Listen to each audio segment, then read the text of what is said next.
some movie stuff. Let's just watch some movie stuff. We like uh let's talk about the author of. Let's listen about the author of Chainsaw Man. The author of Chainsaw Man is insane. I heard rumors and I heard that like the dude is well basically like if you fucking like draw like if fucking do mangas like Chainsaw Man usually like it's not because you're like you're the most normal person. But at the same time, like it depends, right? But I heard some rumors about like Chainsaw Man the author being actually like quite out there. That's all I'll say. Let me just grab a drink real fast.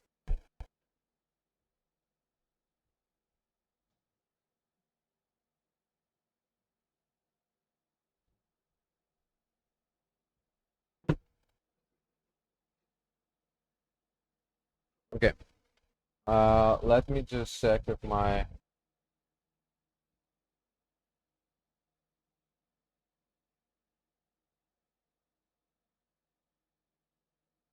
okay, my mic is fine.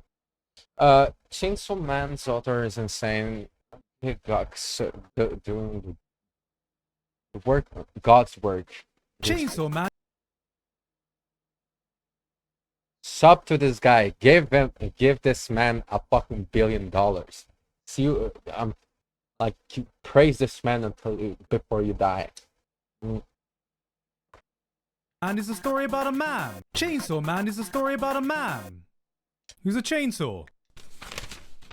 Did I get that right? Chainsaw Man is possibly the hottest anticipated IP in anime right now. Recently, it doesn't seem like Shonen Jump can miss when it comes to their titles being guaranteed mega hits. Jujutsu Kaisen, the new kid on the block that everyone seems to talk about. Demon Slayer, only broke every sales record imaginable and completely revolutionized anime movie tie-ins forever. Spy X Family. I think more people in the anime community watched this than took showers, and yet even with that, it feels like there's just as much hype for Chainsaw Man even though it hasn't even started airing yet. 180,000 people were waiting in the lobby for the new trailer drop. The trailer numbers have got upwards of 17 million views on YouTube, which is pretty much unheard of for a new upcoming IP. I mean, these are the kinds of numbers Attack on Titan final season is getting, and that's Attack on Titan final season. And judging from these trailers alone, this might be one of the most beautiful things Studio Mappa have produced. I mean, oh, just look at this. It's beautiful. When this anime finally drops, it's pretty much set to take over the anime community and further cement Shonen Jump as the powerhouse of anime and manga. But I'm not here to talk about Chainsaw Man. What are you gonna talk about? Nothing else. He's gonna talk about the author. Nothing else. I'm pretty sure he's gonna talk about. If he's not talking about shit. Well, I'm just guessing. I'm not. Wait, hold on a second, hold on! I want to wait till the anime starts airing before I tackle this behemoth of a story because I've said this a few times before, but I haven't actually read the Chainsaw Man manga yet. Why? I mean, just look at this. Wouldn't you want to experience this story for the first time via anime if it ends up looking this good? What I have done, though, is read pretty much everything else the author has done. Tatsuki Fujimoto is one of the hottest names in manga right now, and while Chainsaw Man is busy taking over the world, I wanted to take a chance to talk about some of his other works, because after perusing, I fully believe that he might be one of my new favorite manga artists of all time. Reading this guy's work and seeing his current path in manga, I honestly think we might be witnessing the journey of one of the greatest manga artists of our time. Yes, burn this name into your memory because this guy could well possibly be the new face of manga. Everything he's touched, without exception, is, in my opinion, worth a read. So if you're looking for something to hold you over from that Chainsaw Man hype, this is the perfect place to look. Let's start with Fire Punch. But before we jump into Fire Punch, I wanted to talk about my friends over at Boxu, who are today's sponsor. Boxu is a monthly subscription service that delivers premium Japanese snacks and tea pairings straight from Japan to your door. Each Boxu features a new theme, providing a gourmet journey through Japan every month. And guys, right now, I'm not gonna lie, Japan is absolutely boiling in the summer heat. But on the bright side, I finally get to go to some summer festivals, which is this month's theme. That's right, you have a chance to have your own Matsuri festival this month, because if there's one thing you need to try out at summer festivals, it's the food and snacks, and Boxu has got you covered. They're here to curate that experience just for you. You can find out more about Matsuri snacks in a helpful little booklet that comes with each Boxu along with the best tea pairings to have with it. Now, one thing you've got to have at every Matsuri is, of course, takoyaki, and Boxu have given us some takoyaki snacks right here. Let's give this a taste, shall we? Oh, that smells like takoyaki. God damn. Oh, this actually tastes so much like takoyaki. What the hell? Oh, we also got ourselves a chocolate sand cookie. Let's have a taste of this one as well. Look at this. I know I'm gonna like this already. Oh, that's a really refreshing snack. That's really good. So, if you want to start your summer festival episode today, click the link in the description and use code GIGUK15 for $15 off your first purchase. Thank you to Boxu for sponsoring me today. Back to Fire Punch. Fire Punch is a story about a man who punches things with fire. Fucking nailed it. It's the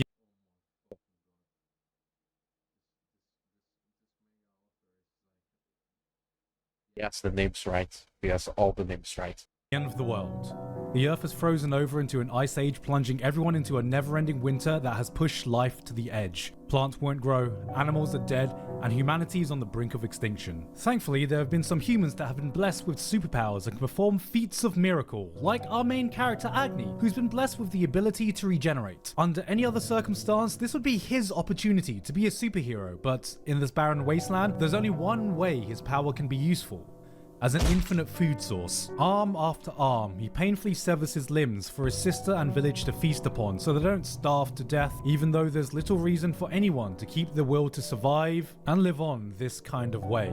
This is how Fire Punch opens up its world and introduces you to the story that you're about to experience. Because one day, after encountering another group of people who find out this village has resorted to cannibalism to survive, another blessed human takes it upon himself to cleanse the entire village with his own powers by burning everyone alive with a flame that cannot be extinguished until the subject is dead. Unfortunately for Agni, this means he's been set ablaze with a flame that will never stop burning him, as he regenerates faster than his body can turn to ash. For one whole year, he could do nothing but writhe around in pain, constantly burning to death but unable to ever die. 3 years pass until he can slightly move around by chewing his tongue off to distract him from the pain. 5 years before he learns to breathe with the pain of the flame searing his lungs upon every breath. And only after 8 years of constantly burning is he fully able to adapt to the pain. And the first thing he does is he makes a fist, engulfed in flames, and goes, "I'ma punch that motherfucker who did this to me." Yeah.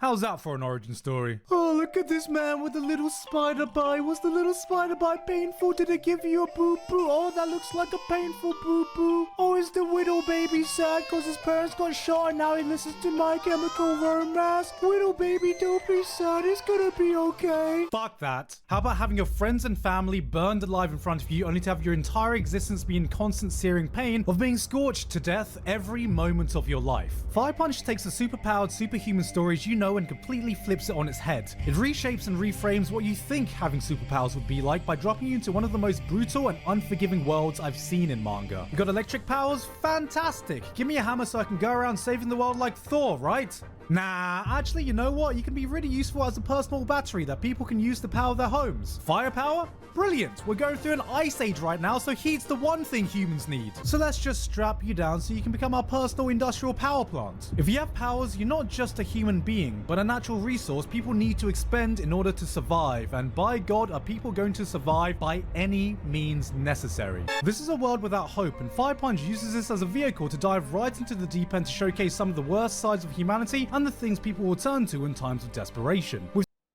That's just so fucking dark. What the fuck? I've seen stories like this before, but Fujimoto manages to present them in a way that feels fresh and new. It's a dark, deep, introspective story that somehow finds. But also, it seems just like Chainsaw Man, a realistic story where. So what I hate about like most fictional stories these days, like these days in general, is just the sugar coating around it, and the fact that like because the sugar coating actually makes a lot of stories really unrealistic when it comes to characters, and like you will think that like it's the sugar coating doesn't like it just like allows for like a better, like a more entertaining experience, right? But at the end of the day, not at all, because it creates like relationships that doesn't make sense and that you cannot like really respond or reflect upon, because you're like this, like they don't act logically with what they have. You get me? And this is the same with like a lot of superhero stories where like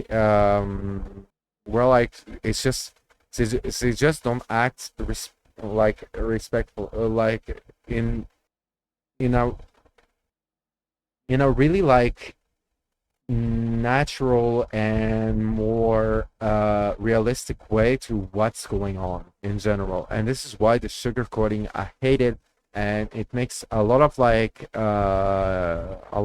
stories to me like unbearable to follow or to actually be interested in, just because it helps.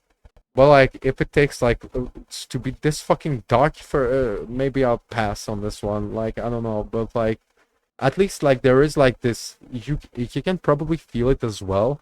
Like you just said the story and you're not like disconnected from it, because it does make sense, and there is there is no sugarcoating around what's going on, and because of that everything feels like more realistic and more relatable, you know. It's time to make some kick-ass action along the way as well. And even then, he finds his own way to do things. Like, I don't know why in basically every story I've seen with superpowers, there seems to be this unspoken agreement that no more than 2 people will have exactly the same power. And if 2 people in the world do meet with the same power, it's just like, oh, hey, you know. Yeah, exactly. So this is an example of sugarcoating that I was talking about. Like 2 people having the same power doesn't happen, right? No.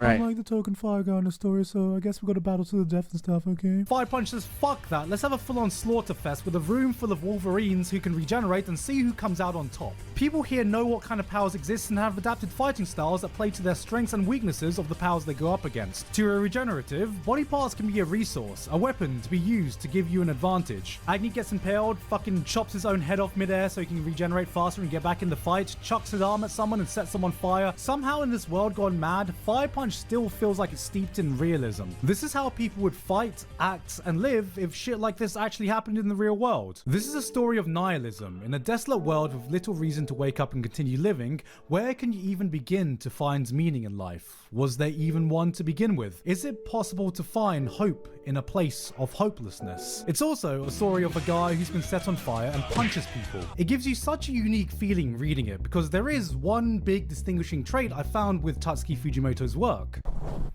It's fucking weird. Within chapter 1, Agni's sister is like, Oni-chan, do you want to repopulate the world with me? And I was like, oh, Fire Punch. I didn't realize this was the kind of fire we were going to be starting with here. But, you know, luckily before she could light the flames off the incest dumpster fire, she just became one. Ayo! One of the characters has an entire arc where they want to make a movie and cast Agni as the main character, which is like, okay. Another person meets a village doctor and he seems like a swell guy. He wants to save all the children and the dogs. Must be a good guy if he cares for dogs. And then out of nowhere, he's just like, so, wanna fuck my dogs? And that's like some of the more normal plot developments that happen. The second half of Fire Punch is a psychedelic acid trip that goes more off the rails the more pages you turn, and I'm definitely gonna need another video to break this down because I need you guys to know. I can't be the only one to know what it feels like to be on Fujimoto's wild ride. If you think you know the direction this story is gonna take, you're wrong. Every time you think Agni's gonna take 1 step forward, he takes 2 steps left and levitates up. This is not the kind of series that will make any kind of sense in the traditional way, but if there's one thing I will guarantee, it's that it'll give you an experience like none that you've ever had before. And that's something I feel emanating out of all of this guy's works. He's someone that takes normal convention and drop kicks it out of the atmosphere. Someone who isn't afraid to throw in some batshit insane things into his work, even if he knows the general audience might not understand it. Fire Punch was a melting pot of raw ideas from a talent that had yet been refined. It is far from the perfect manga, but through the unhinged madness, I could tell that there was something special behind this vision. And I think Fujimoto learned a lot of lessons from this, because his future work would only grow to be more polished while maintaining his unique, insane style. Obviously in Chainsaw Man, but also in his one-shots, namely Look Back and Goodbye Eri. Most manga one-shots you see are around 50-ish or so pages, acting like an extended manga chapter, and yet this guy somehow had the gall to do two very notable one-shots, one being 143 pages and the other being 200 pages. That's not a one-shot, that's an entire fucking manga volume, which I believe in the mangaka world we refer to as absolutely fucking cracked. But it was in reading these two titles that changed my perception of Fujimoto from just being a talented manga artist to being an absolute genius. Both of these one-shots tell stories you may be very familiar with. Look Back follows the life story of two manga artists that become friends, and Goodbye Eri is about dealing with the grief at the loss of a loved one. But they both take their own very weird turn with their own weird Fujimoto flair that will take more time for me to describe than for you to just go ahead and read them, so please just go fucking do that. They're both available on the Shonen Jump app, and I guarantee you're not going to find a better way to spend 30-ish minutes of your life. What I realized is that Fujimoto has such a unique style of storytelling that feels almost intimate in a way. The man has a grasp of manga in a way others could only dream, and I think both these stories fully display what makes him so special. This is what it's like seeing a genius visual storyteller at work. He knows when to use dialogue and when to shut up and let his panels do the talking. Take this scene. Maybe it's just because, and you can feel it with like some artists and some, well, public personalities and stuff. Like some people just let go of caring, just abandon the idea of caring of others, people perspective and opinion. And when this happens, something really magical happens, and you can perceive the freedom of someone else, and you can perceive where who is this person, you know. And maybe it's because of that. Maybe it's because he is one of these type of artists that actually have let go of trying to fucking please someone when they actually do their arts. But I might be wrong. But From Look yeah. Back. Fujino is just a kid who draws manga for fun. Her comics get published in the 4th grade newsletter and everyone praises her for it. She's talented, they say. She's the best there is, they say. There is no one that could be better than her. She is a manga genius. That is, until one day, another person her age publishes their art in exactly the same newsletter and completely blows hers out the water. Hers looks like an amateur scribble next to this mystery person, and everyone around her makes her know it. So, unwilling to take the L, she practices. Day in, day out, she works to improve her art. Before she knows it, it's years later, and she's looking at her new improved comic next to the same person who's also gotten drastically better in a way that she could never even hope to reach. Convinced there's no way she could ever compete, she gives up on manga. And so, time passes, and eventually she reaches graduation age. Her teacher asks to deliver a diploma that belongs to this mysterious rival that she never met. And, after reluctantly going along with it, by complete chance, they meet. Turns out her rival was another girl that was a complete shut-in all this time that focused on nothing but art. She finds out that her rival was actually jealous of her and her storytelling skills, and on top of that was even a fan. After asking for an autograph, the other girl, the rival, the person that in Fujino's mind she could never hope to compete with, calls her a manga genius. And then, after saying goodbye, all you see her doing is walking away, and you see this, then you turn the page and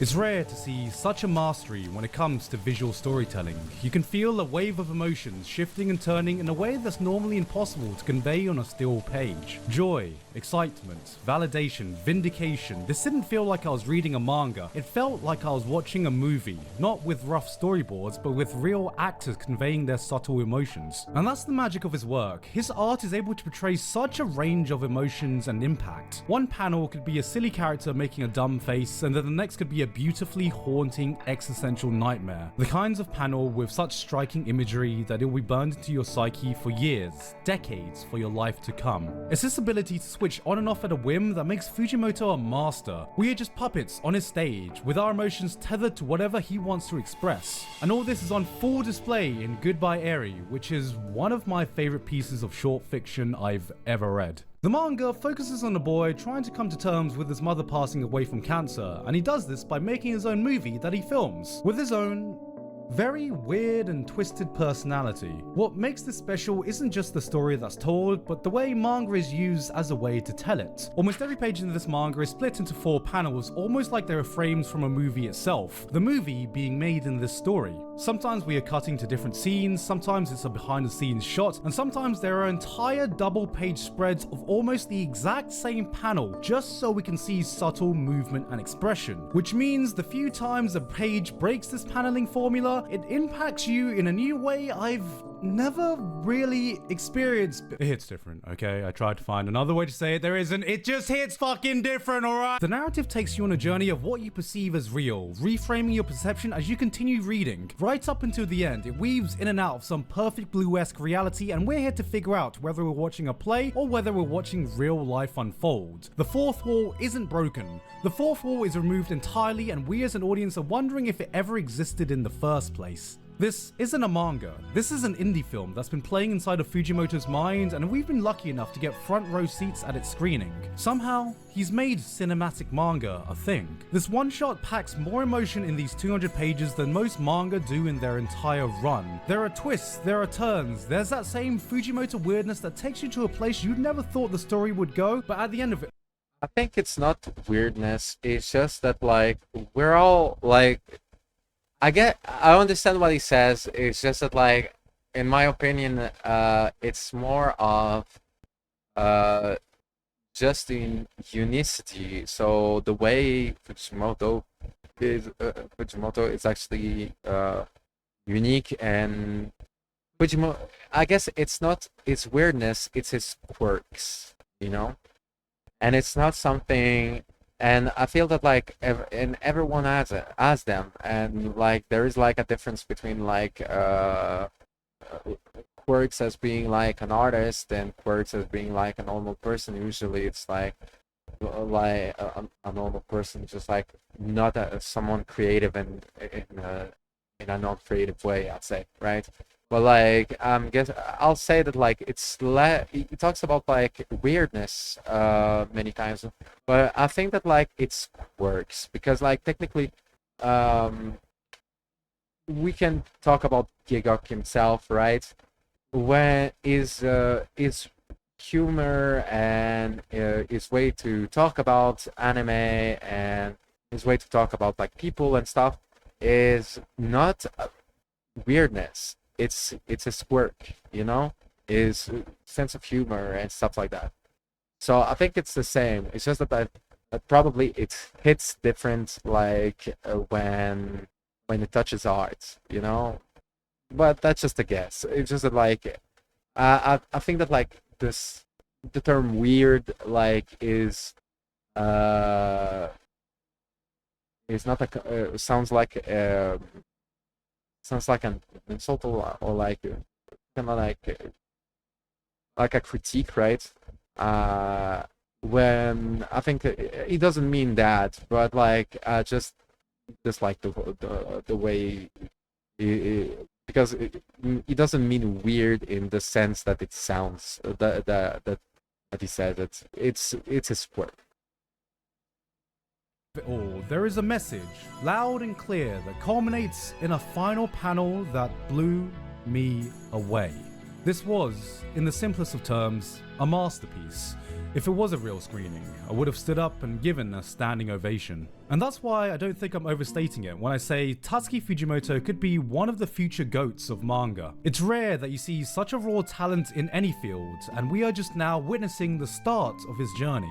I'm very surprised Chainsaw Man blew up as much as it did. Telling me his work would be something that appeals to mainstream audiences would be about as surprising as telling me that David Lynch is directing the next MCU movie. But at the same time, I'm really glad that it did, because behind all this craziness, behind all the weirdness, behind all the batshit insane ideas, there is a raw desire for expression. You can feel Tatsuki Fujimoto's pure passion for storytelling bleeding out of every single panel he does. Some of it may be pretty out there, but through it, I sense a conviction like no other from someone who's so unwilling to compromise on his vision, even if it means having to stick the middle finger to popular convention. And all this sets the stage for the Fuck sugar coating.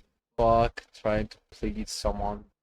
Like, so when it comes to when it comes to freedom of expression, let's talk about like freedom of expression respectfully, right? Like without insulting anyone. Fuck trying to please anyone else. When it comes to art, when it comes to this need to align with others, like this person that people try to align with, this crowd that people try to align with, as an artist, and me personally as someone who actually like did a lot of artistic work, right? Even if it's not successful, I really don't care because I got to experience what it is to actually just struggle and while doing like creating, you know, this um trying to this objective to try to fucking please a stage or a crowd is such a fucking thing that like you can feel in other, like you can see it, like no matter what art it is, like once you see it, you kind of can't unsee it, and you can see the freedom of someone that actually choose to not try to please a crowd, because at the end of the day, this crowd does not exist. Like social norms, like social respect, and like respect exists when it comes to art, but this like alignment and this way to try to satisfy like other someone else's opinion when it comes to expressing yourself. The trap is that like there is no one. It's just like if you respect everyone, like people will always criticize you for your quirks and your weirdness, you know. But like there is no one to please, and you can really feel the difference between someone that is free because it's free, and someone who is um, still trapped in this opinion, like care and actually like fear of others people's opinion. I guess that's what I wanted to say. I don't know what. Whatever. The Chainsaw Man animated drop, as the wider world can get a glimpse of the face of a new manga juggernaut of our time.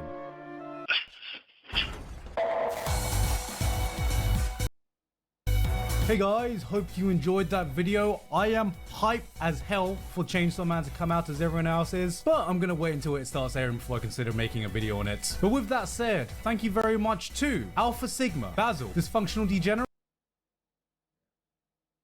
All right. Yeah, that was great. Subscribe to the doc. We didn't. This man is a fucking is a fucking prodigy.